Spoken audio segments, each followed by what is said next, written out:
স্বাগতা ভট্টাচার্য, ক্যালকাটা হাইকোর্টের criminal practitioner. আমি দমদমেই থাকি।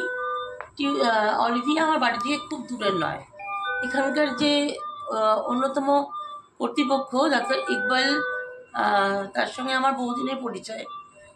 ওনাকে ডাকাতে আমি বাড়িতেও পাই। তো কদিন আগে বাড়িতে খুব অসুস্থ হয়ে পড়াতে ওনাকে বাড়িতে ডেকে পাঠাই।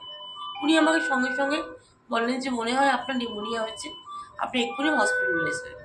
তো আমি দেখলাম আমার বাড়ি থেকে অলিভিয়া খুব বেশি দূর নয়, বাড়িতে আমার বিয়ে বাড়িও চলছে, তার জন্য আমি অলিভিয়াতে ভর্তি হয়ে গেলাম। প্রথম দিন এখানে এসে সবচেয়ে যেটা ভালো লেগেছে সেটা হচ্ছে এদের প্রত্যেকের আন্তরিকতা। এত ভালোভাবে এরা আমাকে অ্যাকসেপ্ট করেছে। আমার এত অসুস্থতার মধ্যে, এত বায়নাক্কার মধ্যেও প্রত্যেকটা জিনিস আমরা মেনে নিয়েছে।